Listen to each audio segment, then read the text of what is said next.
Hello everyone and welcome to round 2 of this year's Sinquefield Cup. If you're wondering why this video is a bit longer, or if you are only realizing it now that I've mentioned it, it's because I'm showing 2 games this video, not one. First game is Nepomniachtchi versus Alireza Firouzja, and the other one, Hans Moke Niemann versus Shakhriyar Mamedyarov. So if you want to check out this one, you can. If you want to check out that one, you also can.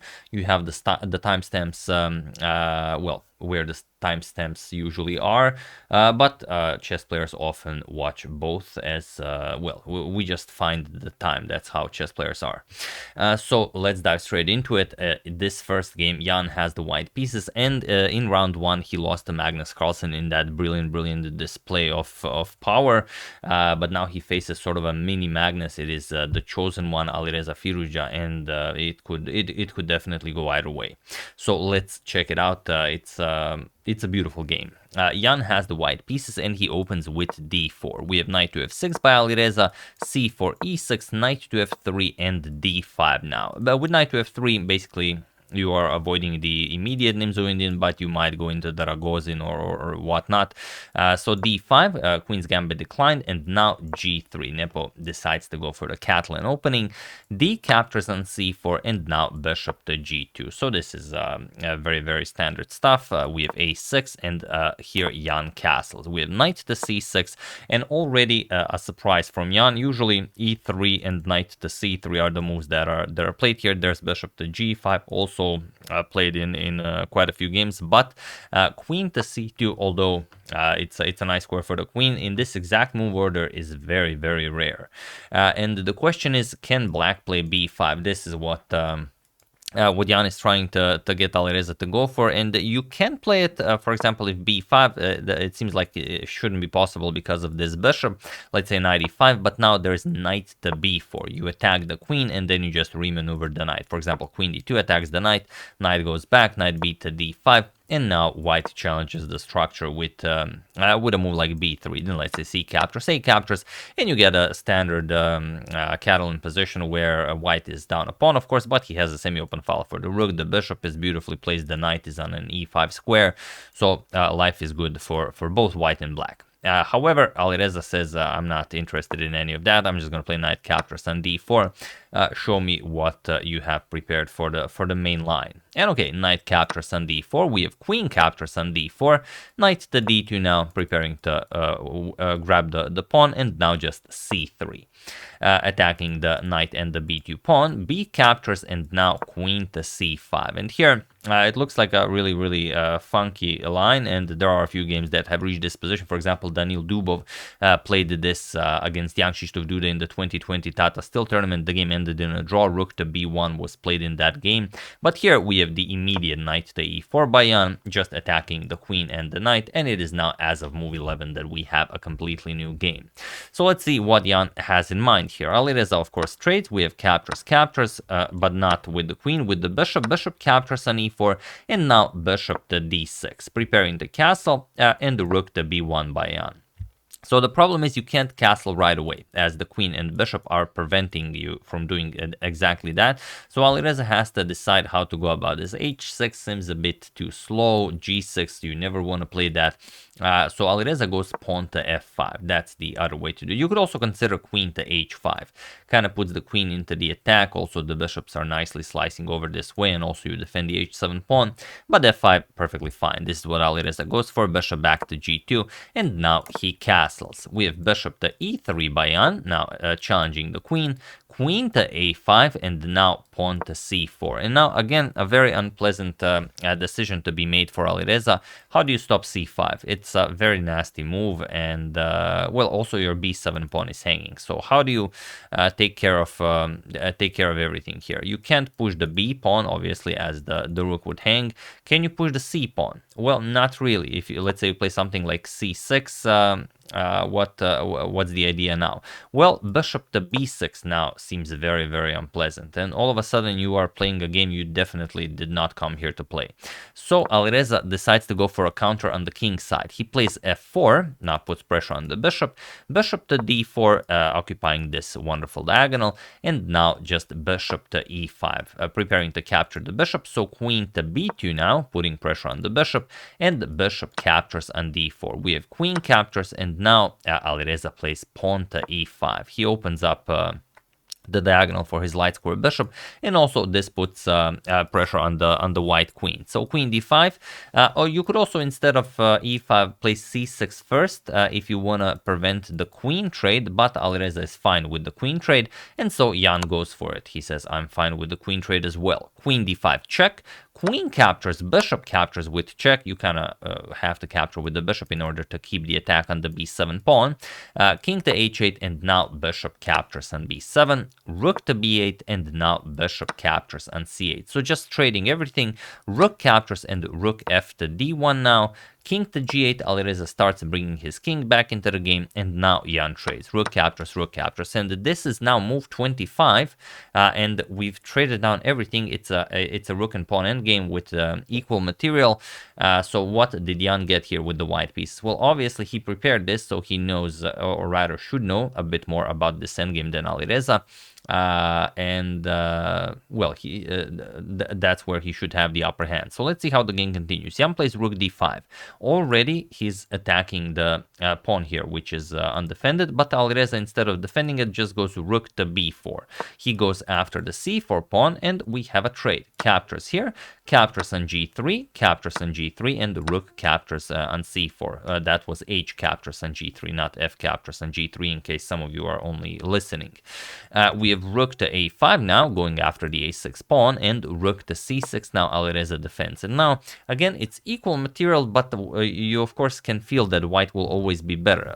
White has 2 pawn islands, black has 3 pawn islands. So, usually when you have more pawn islands, your position is weaker. There are exceptions to this, but if it's a rook endgame, of course, it's much easier for the rook to gobble up pawns if there are more pawn islands. So here, king g2, we have king to f7 and pawn to f4 now. Now Jan is simply going to push his pawns, grab more space, and see if anything can be achieved there. King e7, we have pawn to e4, rook to b6, and now king to f3. We have rook to c6, and now pawn to f5. So just grabbing more space here. King to f7 back by Alireza, and now comes pawn to g4. We have h6 stopping g5, king to f4. We have king back to e7, not all that much for Alireza to do, as now you also see the problem of the pawns being broken up like this. If the pawn was on b7, then of course it would be much better for black, as the a6 pawn would be constantly defended, and you would have sort of a 2-to-1 majority that you would at some point maybe be able to push and create a pass pawn of your own. So here, rook a4, very important, preventing rook to c4 once you push the pawn to e5. So rook to b6, and now rook to c4, going after the c7 pawn, king d8, and now pawn to e5, just grabbing more space here. Rook to b1 by Alireza, and now rook to c6, going after the a6 pawn, rook to b4 check, king to f3, and now rook to b5, going after the pawn here. And here Nepo makes a very important decision. He decides to give up the g4 pawn. So he plays king e4, rook to b4 check, but now he doesn't go back. He just plays king to d5, and he gives up the pawn here. But then the king is coming here, and then the pawn marches forward. So rook captures on g4, king to e6, and now king to c8. We have rook captures on a6, and now king to b7. Rook to a3, and now rook to g2. But it doesn't really matter. The passed e pawn is far too strong. So king f7, we have rook to f2, attacking the f5 pawn, and now just pawn to f6. And if you capture g, captures on f6, then e6, and then this pawn marches forward. So instead, after f6, king to c6 was played. Now comes king captures on g7, king to d7, and here we have king to f7. And it was in this position on move 50 that Alireza Firouzja resigned the game, as there is nothing more to be done here. Once you sort of stop the pushing of the e-pawn, you play rook e2, just rook d3 check, you kick away the king anywhere now, e6, e7, e8, and that is game. So that is what happened in the game between Jan and Alireza. Basically, Jan just completely out-prepared Alireza, and situation like I said. I mean, after 25 moves, all of the pieces were traded down. It was a rook and pawn endgame with 6 pawns each, but the 3 pawn islands proved to be much too difficult to hold against Jan's 2 pawn islands, and that's pretty much it. That's the story of this game. Jan just well, he definitely did his homework, and Alireza was unable to do anything about it. Now getting to the other game, as I did mention, we are going to cover both games now. Also check out this wonderful king piece. You guys were wondering where it was, my USB king piece. Let me just switch this real quickly. There we go. The interface magically changed while you guys were focused on the king. And this is now the game Hans Moke Niemann versus Shakhriyar Mamedyarov. It's also a beautiful one, and well, you will not believe that white can actually play this, what Hans played, but the position holds, as you'll see. So Hans has the white pieces, and he opens with c4. He goes for the English opening. We have e5 by Mamedyarov, knight to c3, knight f6, knight to f3, and now knight to c6. The 4 knights of the English are on the board. We have e4, dropping a very, very well, not basically inviting, but here bishop to b4 can be played, but bishop to c5 is the much trickier move, and this is what Mamedyarov goes for. He is inviting knight captures on e5, knight captures, and pawn to d4, but Hans, ready for this, he does go for it. Knight captures on e5, we have knight captures, pawn to d4 now, ready to win the piece back, bishop to b4, and just d captures on e5. We have knight captures on e4 now, and queen to f3, defending the c3 square. So knight captures, b captures, and the bishop to a5. We have bishop to f4, a very important move, and it's the one exclusively played here.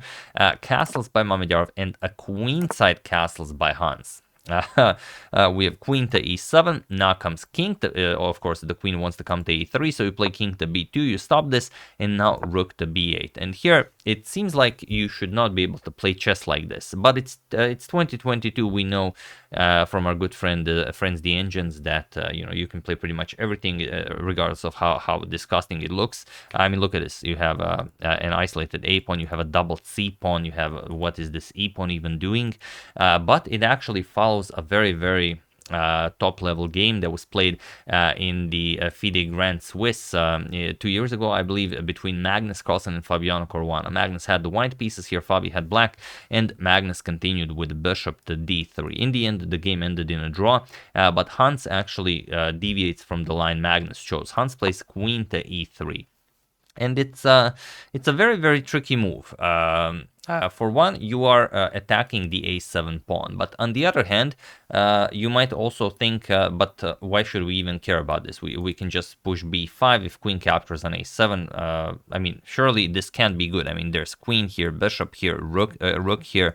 The light square bishop will at some point enter the game. How can the white king survive this? Well, the point is, if let's say you go pawn to b5, you can just push the pawn to c5. It's not a problem. And black will never get the attack. If you play b4, white will play c4. Again, black has no attack. And if you play b3, white will play a3. And if anything, you've created a nice little safe haven for the white king there. And now you're not going to be able to break through your own pawn. And these pawns are very, very strong now.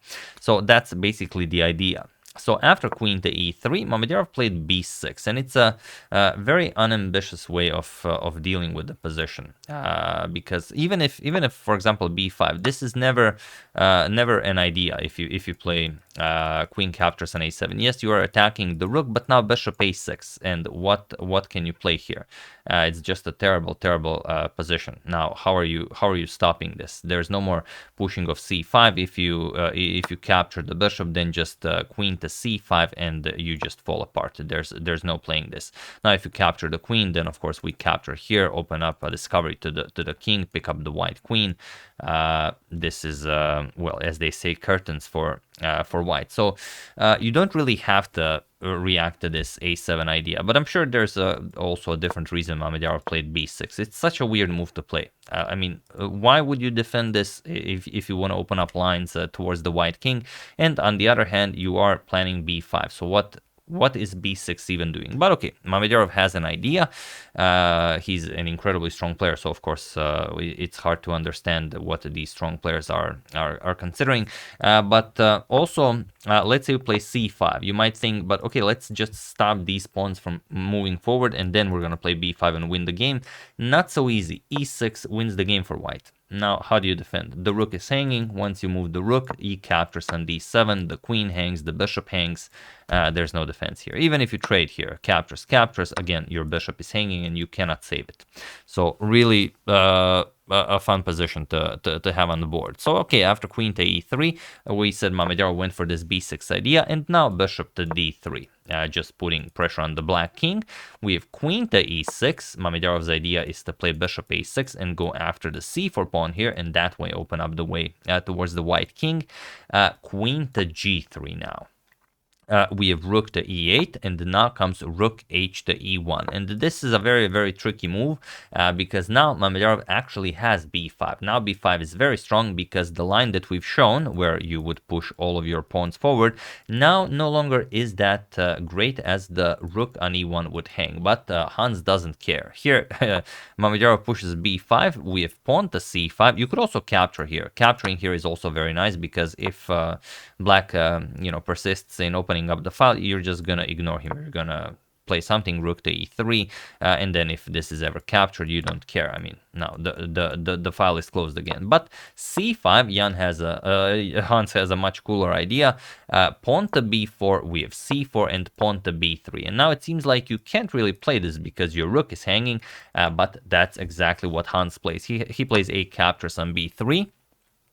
He gives up the exchange, bishop captures on e1, rook captures on e1, and now we have pawn to a5. This was a much needed moment for Mamedyarov to finally open up the position with a move like d6, but he wants to attack the white king. He plays a5, and now just bishop to d2, trying to meet a4 with pawn to b4, so you again keep the b file closed. Basically, the entire game is about opening and closing of the b file, which is usually done by pushing of the b pawn. So here, bishop to a6, putting pressure on the c4 pawn, which of course is very strong as the b pawn is now pinned, and queen to h4, adding another defender here. We have g6 now. Also, the h7 pawn was hanging, so that g6 has to be played. Now comes queen to d4. We have rook to b7. Mamedyarov now prepares to double up on the b file to put more pressure on b3, and now bishop captures on a5. The rooks will be stopped by pushing of the b pawn.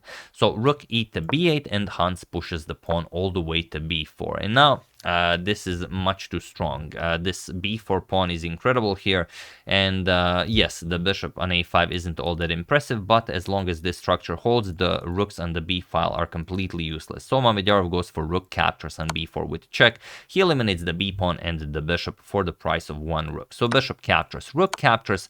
We have king to c3, and now rook back to b8. We have bishop to e4, and here the question is, what do you play? Of course, the bishop is coming to d5. There is no question about that. Also, maybe f4, f5 in the future. If you just give white time to start pushing the f pawn and the g pawn, that's one way to make use of this position, but there are many other ideas. If you play c6, this just looks bad. You have a backwards d7 pawn for the rest of the game. You are never crossing this d6 square, and the white will just trade down, go into an endgame, and win this fairly simple endgame. So instead, we have queen to e8. You know that the f7 pawn will get attacked. And now, okay, one more thing that we could discuss is bishop captures on c4. Just, so I don't keep you guys misinformed, but bishop captures on c4 is quite nice.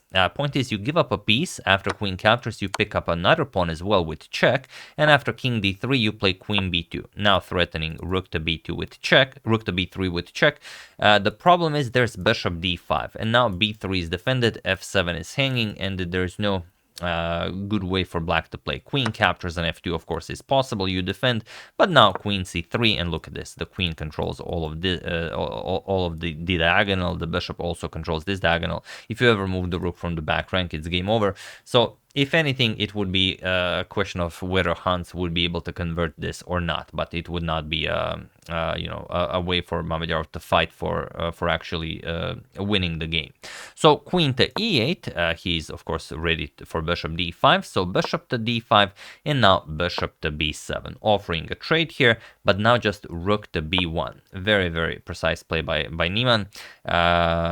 Just ready to trade, and here bishop captures on d5 is probably the best way to play this, even though you allow white to undouble the pawns, and now it's 6 pawns against 5. Maybe you can hold this with perfect play. Of course, you know that queen endgames with being a pawn up are winning, but you've seen whoever tries to actually convert this very often does not, or sometimes even loses if they overpush.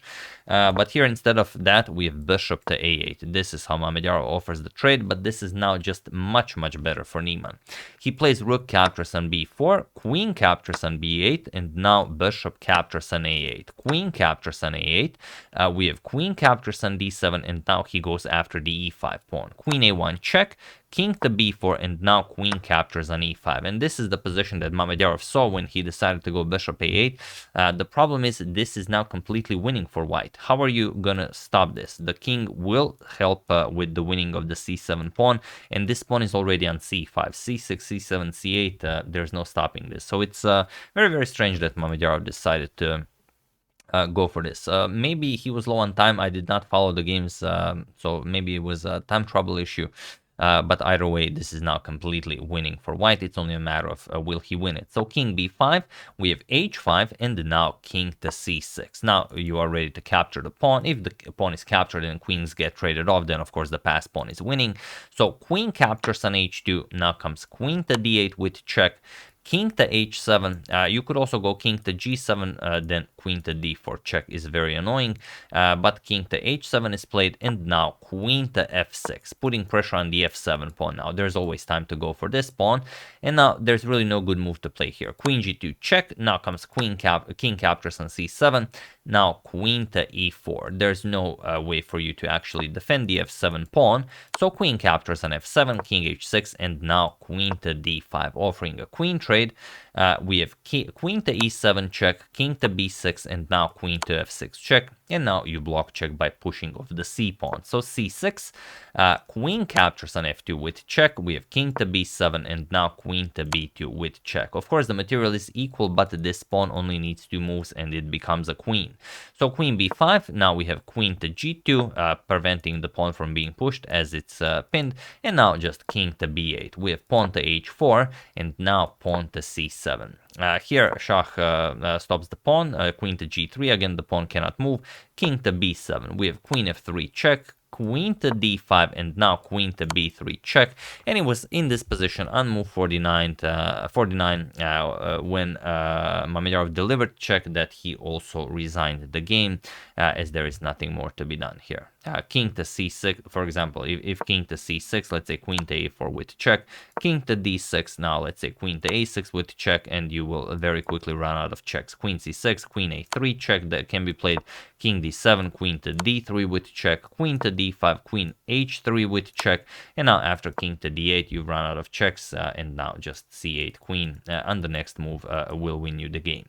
So really impressive stuff by Hans, repeating of the game Magnus versus Fabiano Caruana up until this move, but then deviating from Carlsen's bishop d3 and just going for this queen to e3 move. You've seen how confused Mamedyarov was, and it just well, he couldn't do anything from this position. But it's also incredible that a position like this can be played. Like if you saw this position, you saw this, you saw this, you saw this, you know, b5 is coming. I mean, of course, you don't think that it's possible to do anything for white here, but that's just how the engines have taught us. Everything, absolutely everything is possible, and you can play pretty much anything. You know, you don't have to be afraid of getting checkmated. If it holds, it holds. If it doesn't, it doesn't. That's just the you know, the basic truth. So yeah, that's the game, or rather those were the games. Hope you guys enjoyed that. What does this mean for the standings? Well, for the standings, this means that Magnus and Hans Niemann are leading the tournament after 2 rounds, and they will be facing each other in round 3. That is today. I'll probably cover it as soon as it finishes, if it will be an interesting game. If not, maybe tomorrow, but it should be an interesting one. I think I can check. I don't want to trick you guys. All right, okay. So yeah, then we have Jan, Wesley, Levon, Fabiano, Maxime, and Linear with 1 point. Then we have a point, Alireza and Mamedyarov, who both suffered a loss and got 1 draw. So let me just check. I did not check who will have the white pieces. So let me just quickly, okay, my interface is trolling me. Let me just really quickly check this. In round 3, Carlsen will have the white pieces against Niemann. So we'll see what happens there. But yeah, very exciting stuff. Very nicely played. Nepo completely outplayed Alireza, just went right into the end game and was much stronger there. And Hans, seemingly completely confused Mamedyarov with this queen to e3 move. But I mean, it's such a cool position. You can push pretty much anything, and it seems like everything should be good for black. But the truth is exactly opposite of that. So yeah, that's the game. Once again, hope you guys enjoyed it. Sorry about 2 games in 1 video, but I thought it'd be better if I made it like this than separately. I don't know why. I just thought, I don't do this very often, but I thought it'd be nice as it's from the same tournament now. So yeah, once again, hope you guys enjoyed it. I would like to thank Petru Gabriel, Gerald Watts, Wood, thanks, and Paul Srtanovic for a contribution to my channel. Thank you a lot. I really appreciate it.